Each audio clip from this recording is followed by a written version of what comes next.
Bismillahirrahmanirrahim. Alhamdulillah wassalatu wassalamu ala Rasulillah wala haula wala quwata illa billah. Kita kembali lanjutkan program baca buku fikih muamalah. Kita masuk di halaman 79 dengan pembahasan syirka amwal. Nah, syirka amwal itu apa? Ini adalah unsur harta lebih dominan di sini. Berarti ada beberapa pihak yang tidak saling kenal dan mungkin terkadang jumlah anggota mencapai ribuan orang dan dalam akad syirka tidak berakhir dengan sebab salah seorang anggota wafat atau cacat hukum. Syirka amwal ini disebut juga dengan syirkah modern. Ya, jenis-jenisnya kita bisa lihat. Ada namanya syirkah zatu mas'uliyah mahdudah, atau ini dikenal dengan, kalau di zaman kita, adalah perseroan terbatas, ya, PT. Ini adalah perusahaan yang terdiri dari dua pihak atau dua orang atau lebih. Tanggung jawab pemegang saham terbatas sebesar jumlah nominal saham yang dimiliki. Misalkan A dan B buat perusahaan PT dengan jumlah nominal saham yang sama. Setelah beberapa waktu, utang perusahaan misalkan 1 miliar. Pada saat terjadi likuidasi, ternyata harta perusahaan hanya 800 juta. Maka berarti kreditur hanya mendapatkan harta perusahaan yang ada dibagi sesuai dengan rasio piutang masing-masing. Dan sisa utang 200 juta rupiah gugur dari kewajiban pemegang saham dan tidak bisa diambil dari harta pribadi mereka. Karena tanggung jawab pemegang saham terbatas sesuai dengan besarnya saham perusahaan yang mereka miliki. Jadi kerugian hanya terdapat pada saham perusahaan. Nah, bagaimana hukumnya? Perseroan terbatas hukumnya mubah jika di ketentuan umum syirkah terpenuhi, ditambah dua persyaratan lagi, yaitu ketentuan pembatasan tanggung jawab perusahaan diberitahukan kepada setiap pihak yang melakukan transaksi dengan perusahaan. Kemudian yang kedua, tujuan dari pembatasan tanggung jawab bukan untuk menipu pihak lain. Dalil yang membenarkan pembatasan tanggung jawab ini yaitu bahwa pihak kreditur menerima persyaratan saat melakukan transaksi. Dan persyaratan ini tidak dilarang oleh syariah, maka wajib dipatuhi oleh kedua belah pihak.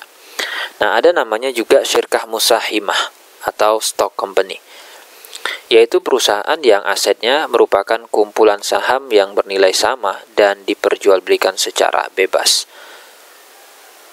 Misalnya perusahaan listrik di Saudi, perusahaan telekomunikasi. Dalam perusahaan ini modal perusahaan dibagi menjadi saham yang bernilai sama, kemudian diperjualbelikan di bursa saham. Dan kepemilikan personal terhadap aset perusahaan sebesar jumlah nominal saham yang dia miliki.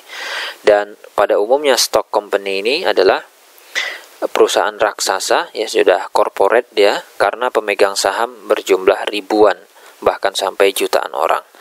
Bagaimana hukumnya syirkah musahimah ini? Secara asal mubah jika semua ketentuan syirkah terpenuhi dan tidak bertentangan dengan kaidah syariat secara umum.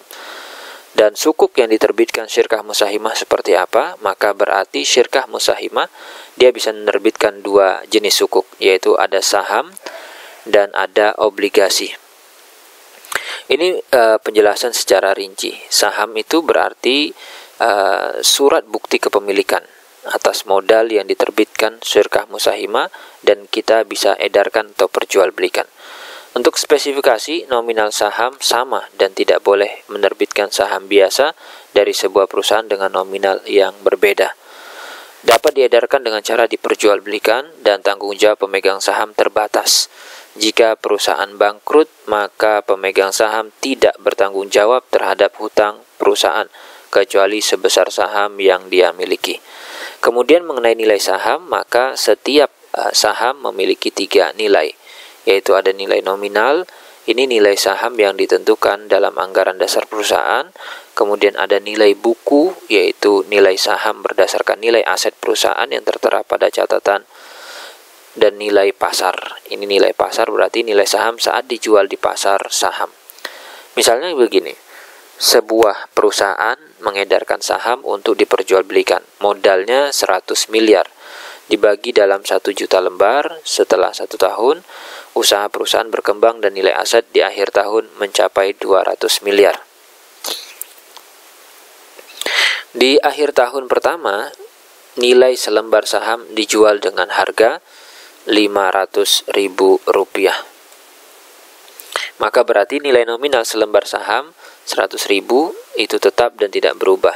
Nilai buku dari selembar saham di akhir tahun pertama menjadi 200.000 dan nilai ini berubah setiap kali perusahaan mengumumkan daftar keuangan setiap triwulan. Nilai ini dipengaruhi oleh nilai fisik aset dari perusahaan, kemudian nilai pasar dari selembar saham di akhir tahun pertama adalah 500.000. Nilai ini berubah setiap saat yang dipengaruhi oleh penawaran dan permintaan terhadap saham tersebut, ya. Dia ada nilai nominal, nilai buku, dan nilai pasar. Kemudian jenis-jenis saham terbagi menjadi, ada namanya saham biasa. Ini para pemegang saham memiliki hak yang sama, baik hak suara maupun hak dividen dan semuanya berdasarkan jumlah saham yang mereka miliki. Sedangkan saham istimewa, ini pemegang saham memiliki hak istimewa, di antaranya adalah ada yang hukumnya mubah haknya dan ada yang hukumnya haram. Maka hukum saham istimewa tergantung jenis keistimewaan yang seperti apa yang dimiliki.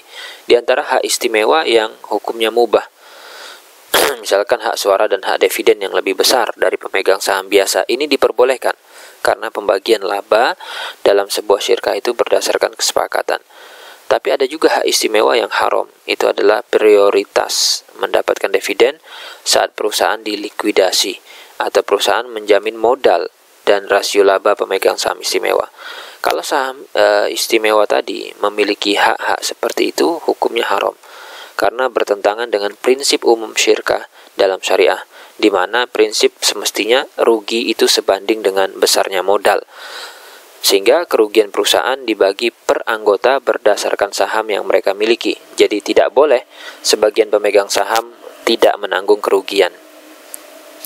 Mengenai hukum, ya hukum saham itu berbeda tergantung jenis usaha dan penerbit saham tadi. Maka kita bisa menjadi 3, ya. Kita bagi menjadi 3. Ada perusahaan yang haram, ya. Jual jenis perusahaan yang diharamkan berarti ada yang usahanya diharamkan. Misalkan bank konvensional atau riba, asuransi komersil, dan perusahaan yang menjual belikan khamr, rokok, atau media massa yang merusak. Ada yang usahanya mubah, seperti misalkan bergerak di pertanian, industri, perdagangan, tetapi sebagian transaksinya merupakan transaksi yang diharamkan. Misalnya, ya, mendapatkan kredit berbunga dari bank atau menyimpan dana di perusahaan di bank riba, maka ulama berbeda pendapat tentang perusahaan ini karena memang basic bisnis mereka adalah halal, mubah gitu kan. Cuma nanti ada sumber income yang bermasalah. Sebagian mengatakan haram, sebagian karena alasan dia melakukan transaksi yang diharamkan, tapi sebagian lagi membolehkan karena asal usahanya mubah. Dengan catatan pemegang saham harus mengeluarkan aset dari perusahaan yang haram dari saham yang dia miliki. Kemudian perusahaan mubah. Ini perusahaan yang usahanya mubah dan insya Allah kita baca di video berikutnya. Masih dalam program baca buku Fikih Muamalah. Anda boleh bagikan video ini kepada teman-teman Anda dan silakan join ke dalam komunitas baca buku setiap hari. Demikian, semoga bermanfaat.